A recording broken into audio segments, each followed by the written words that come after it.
The United States of America and Israel have always taken the position that they can literally have their cake and that they can eat it. In the short to medium term, they may think that that is true.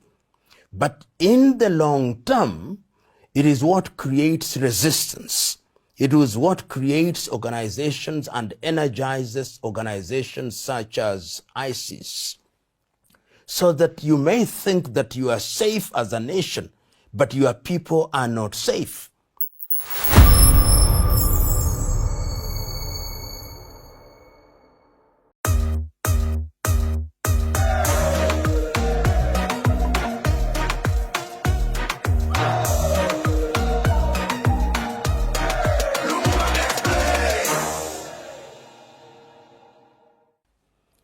You know, in order to understand Iran in its contemporary characteristic, it is important to also give a historical context. Of course, we now know that there is dissatisfaction with the Ayatollahs and their theocracy.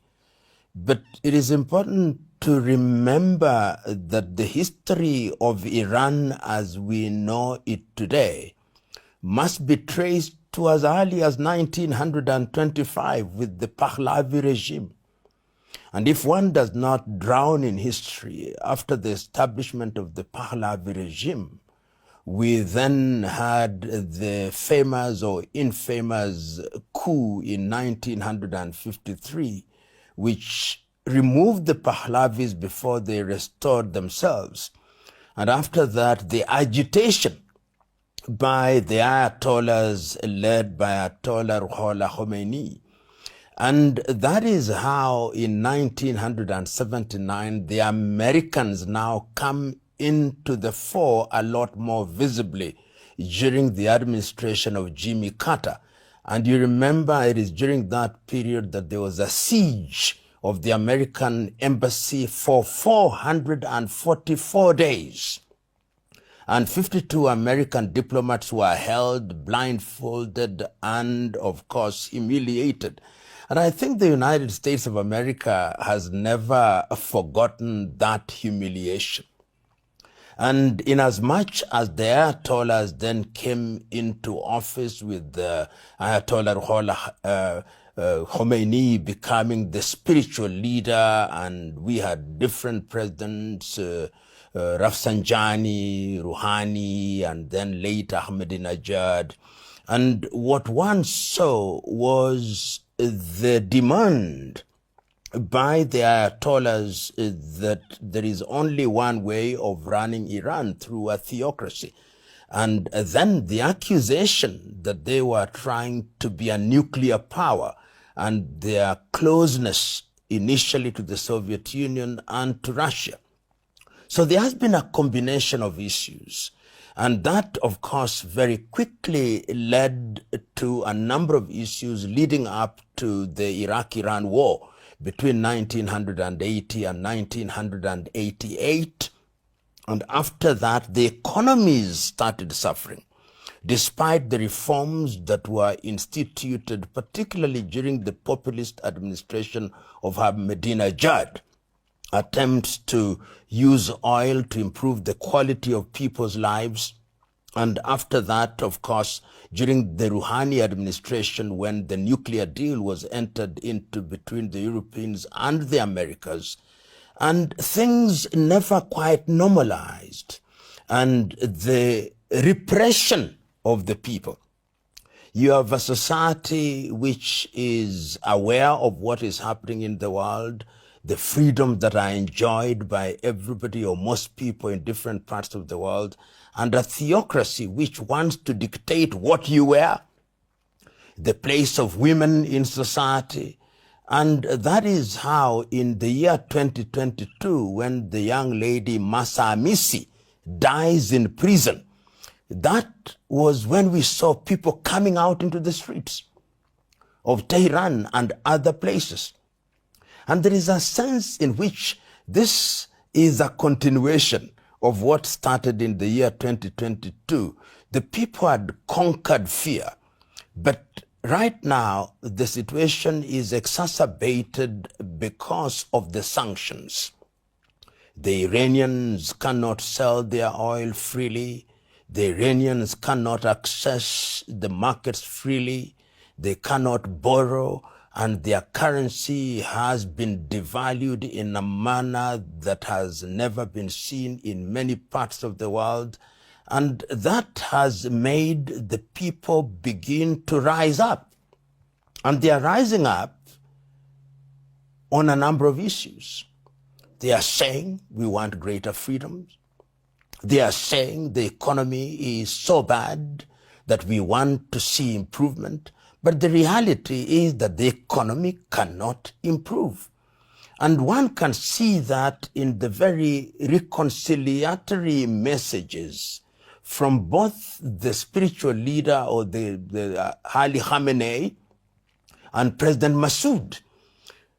The demonstrations have been going on for almost 3 weeks, but they are not coming out with violent language, if you may. And one of the things that they are now doing is to externalize the problem. They are saying, we know we have domestic problems, but we can see the hand of the United States of America. We can see the hand of Israel. And as regards Israel, you remember in the month of June, the year 2025, there was the 12-day war. And that war, in my view, has never been concluded. There was a very loose agreement which was midwifed by the United States of America, and there is an armistice of sorts. But technically, Iran and Israel are at war, which then begs the question, what is happening now? What is happening now from where I sit is that you have an administration which is a theocracy, an administration that is going through a constitutional crisis. There is a younger population of Iranians who think that their country should be administered differently. There are economic problems, the remnants of the Pahlavi regime. And we are being told that one of the sons of Mohammad Reza Pahlavi is actually one of the prime movers of the demonstrations that are taking place in Iran now. Whether true or not, we do not know. We are being told that the Israelis are also somehow exercising some control via an invisible hand.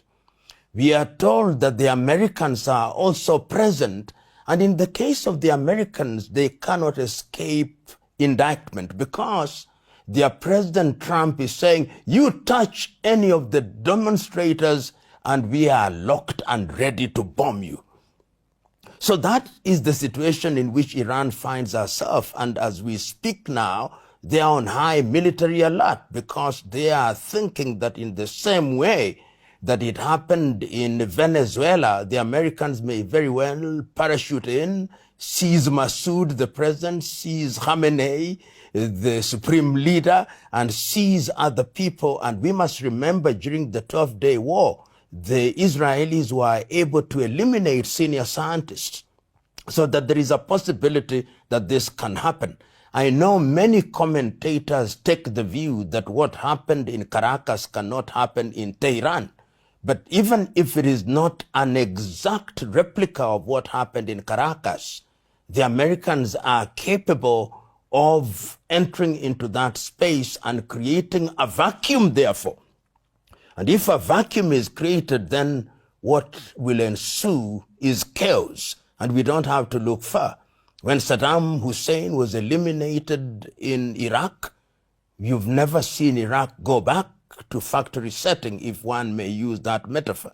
So Iran finds herself in a very difficult situation because of a combination of legitimate domestic problems, a constitutional crisis, and external problems, which all conjoined only spell one word: danger. You know, whenever you see a country going through a crisis of the kind that we see in Iran, it means that institutions are no longer responding to the needs of the people.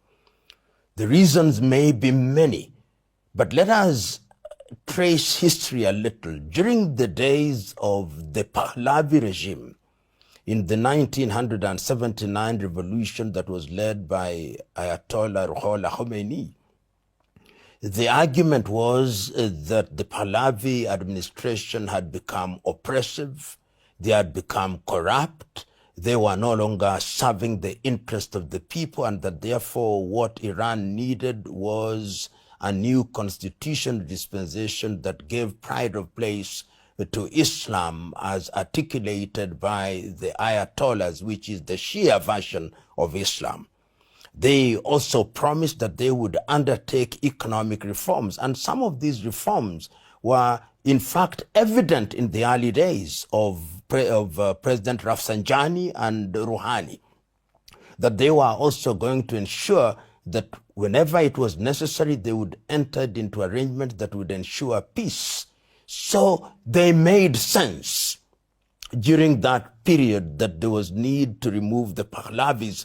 And even during the 444-day siege, one of the demands for Americans was, return to us these corrupt individuals that we may punish them.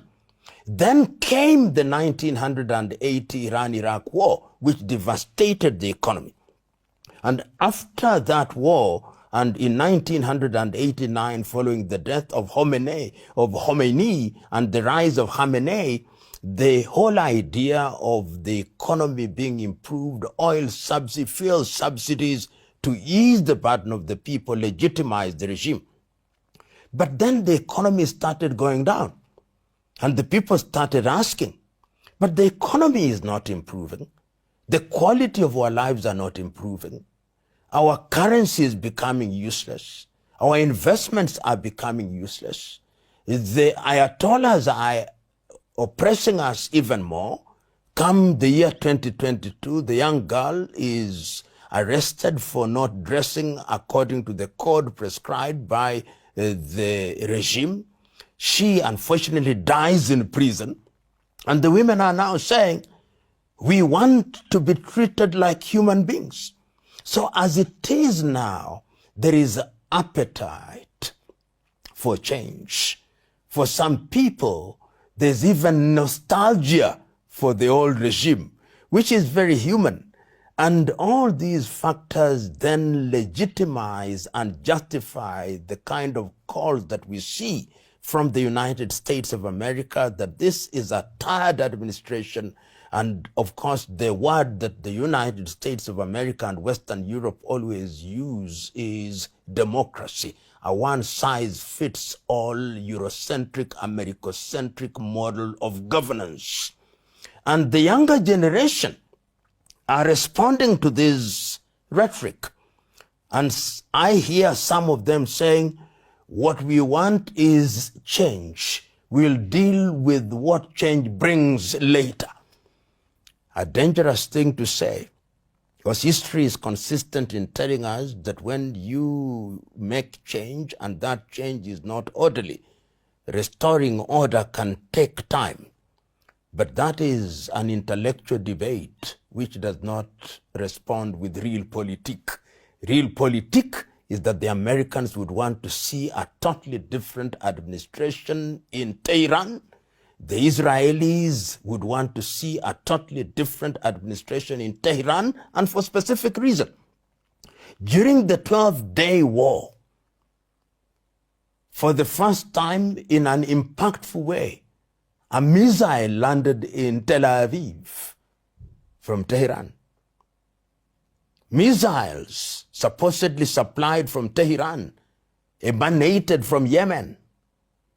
So in the context of geopolitics, Israel sees Iran as the only viable threat, which is so close to nuclear capability, and that if you neutralize this regime, then you kill that possibility. And remember that the Americans also bombed some of the facilities, and they think that this is an unfinished business. So when they talk about regime change, they also want to finish the unfinished business. And from where I sit, That unfinished business started in 1979 with the humiliation of the United States of America, and it must be concluded. Iran, the Ayatollahs must be humiliated.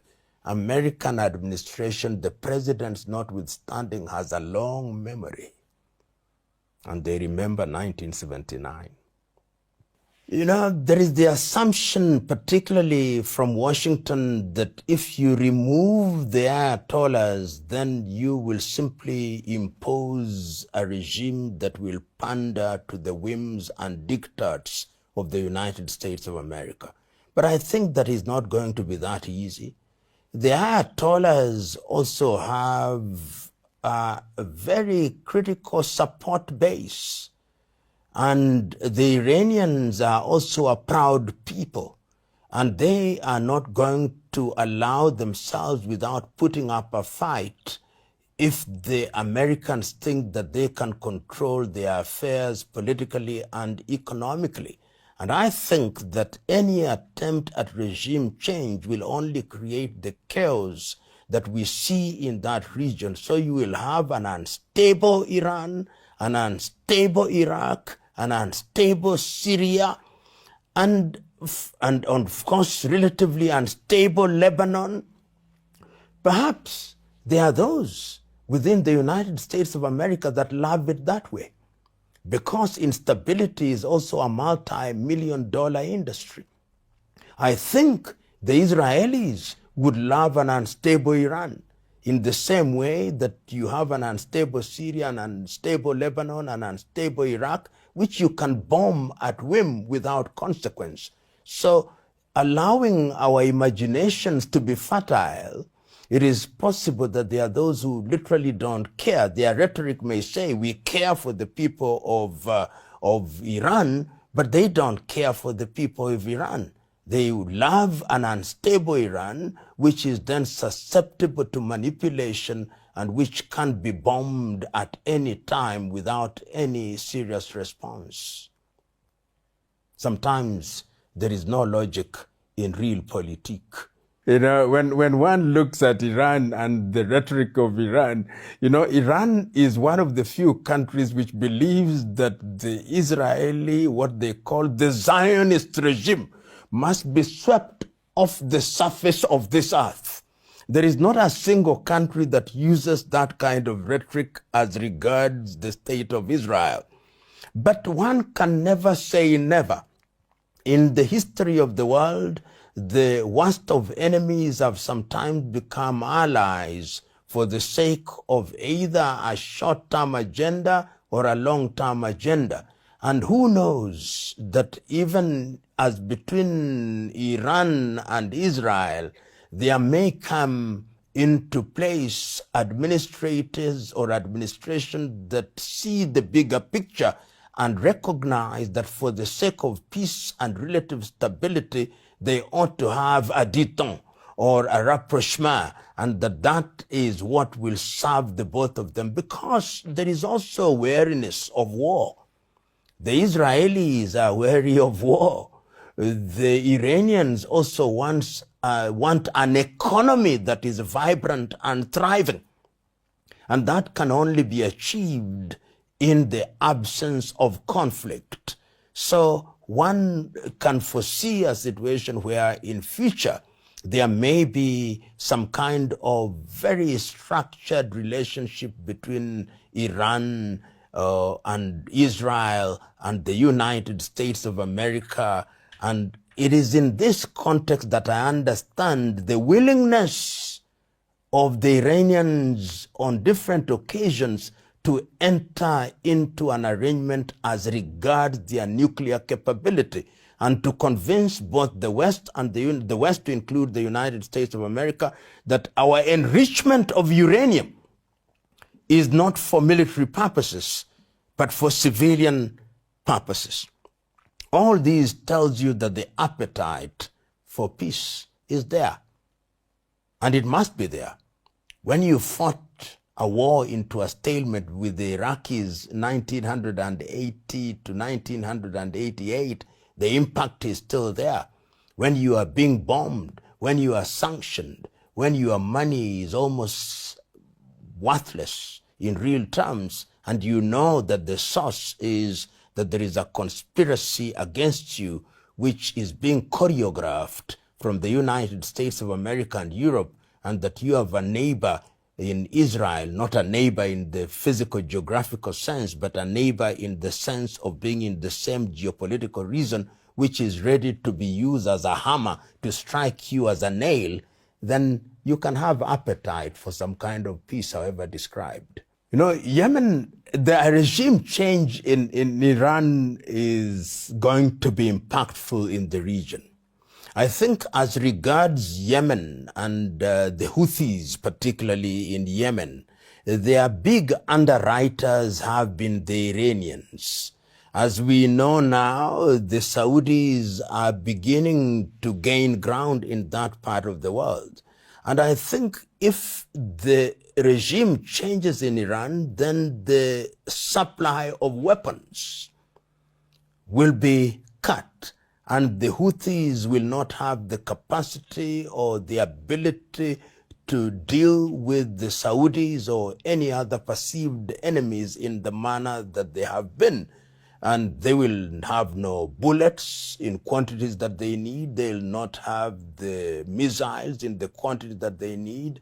And they would very easily be subdued by the combined force of the Saudis and the Israelis. So it would change that situation very dramatically. Indeed, even as I speak, the situation in Yemen is changing. The ease with which the Saudis have been gaining territory and the ease with which you can see things happening in the favor of the Saudis is indicative of the fact that something is not happening, that supplies from Iran are not happening as they used to the Houthis in Yemen. So the regime change, if it happens in Iran, is going to have major geopolitical realities in that arena. You know, when I think about the President of the United States of America, President John Donald Trump, and what he says after every event, he said when they bombed Iran, when they tried to take out their nuclear facility, said, we did it so efficiently, so effectively, in the only way that the United States of America can do it. No other nation on earth can do it like we do it. And when they did it in Caracas, he used the same rhetoric. And I'm quite certain if there was a regime change, he'll say, we told you, it is only the United States of America that is capable of doing this. And it's only possible when I, Donald Trump, is the President of the United States of America. The only word that he has yet to use is to say that he is the greatest president that the United States of America has and will ever see.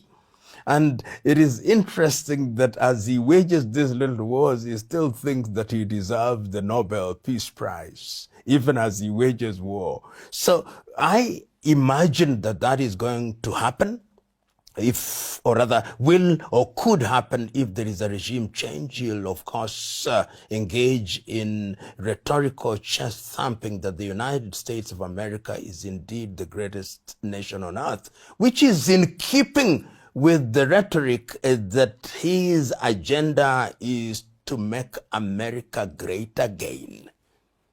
This America that was humiliated under Carter, this America that was humiliated under the Democrats' administration has now been restored to the highest pedestal, and it is doing what it should, police the world. And that is demonstrated by his own statement that the only thing that restricts him, and therefore by extension the United States of America, is his own morality. In the recent past, no leader has ever said that the only restraining thing is his own morality as judged by himself. In all these things, Israel stands in a very unique position, unique in the sense that since the creation of the United Nations in 1945 and the coming into force of international instruments such as the Universal Declaration of Human Rights, the Geneva Conventions of 1949, the institutions such as the ICC, the institutions such as the ICJ. Israel is the only country on earth that now operates outside of what is known as international law. They are not subject to it. Not because they are exempted, but they simply believe that the state of Israel is unique and cannot be subject. So when all these happens, I think the Prime Minister of Israel and those who are in support of extremism in Israel will come and say, we told you, we are the chosen people. Whatever we do is what the law is. We can ignore anybody on earth. We can do what we want, and nobody can do anything about it. And that arrogance is self-evident on a daily basis from the rhetoric of the leaders of Israel in both their guarded and unguarded moments. And they will be able to say, who can tangle with us in the entire region? We have subdued the Arabs, the Iranians who thought that they were different. We have also subdued them. Israel is Israel. Israel is chosen. That is what they will say. And international law doesn't apply to us. In fact, no law applies to us. We are the law. It reminds me of what in the King Henry VIII of France once said, that he is the state. I hear Netanyahu saying, I am the world. I am the world. It's painful. You know, as we speak now, and there are too many things on the table, too many moving parts in the ongoing justing or this diplomatic thing between the United States and Iran. If indeed it happens, and it can, that the United States of America and Iran enter into an arrangement that then stabilizes their relationship, the Middle East will change. Because if you look at the Middle East now, nobody simply wants to speak against Israel. Look at all of them, the Saudis, the Egyptians, the Lebanese, the Jordanians. Nobody wants to speak against Israel. The only country that really raised its head and said, we cannot allow this to happen and we are going to do something about it, is Iran. So you take Iran out of the equation, then Israel rules the roost and does so in the manner that it prescribes and implements, and nobody can do anything about it. Look at Syria now. The leader is now doing what America wants him to do. And when the Israelis want to bomb, when the Americans want to bomb, they do it at will. Right now, as we speak in the Middle East, the Beirut government is already saying that we are moving south to disarm Hezbollah. And of course, the Jordanians have nothing to say. So eliminate Iran from the equation. Israel is the dominant power, doing what they want without consequence. You know, when you look at the dynamics in the region, the metaphor, or is it the idiom, have your cake and eat it, occupies a very interesting position. The United States of America and Israel have always taken the position that they can literally have their cake and that they can eat it. In the short to medium term, they may think that that is true. But in the long term, it is what creates resistance. It was what creates organizations and energizes organizations such as ISIS, so that you may think that you are safe as a nation, but your people are not safe. That is why even long after stability appears to have come, you find people are being killed by way of mass shootings, by way of individuals being threatened. So if you look at nations as composed of people rather than amorphous organizations and institutions, then you can only have your cake and eat it to a certain extent. But you expose your citizens to danger wherever they are. They must always look behind to see who is hunting them down, because they are citizens of a particular nation. And I hope that that message is understood by those who run nations which think that they can run roughshod over all nations on earth. Ultimately, there is a payback time. And as somebody once said, I think it was in Afghanistan, they said the Mujahideen have a very long memory.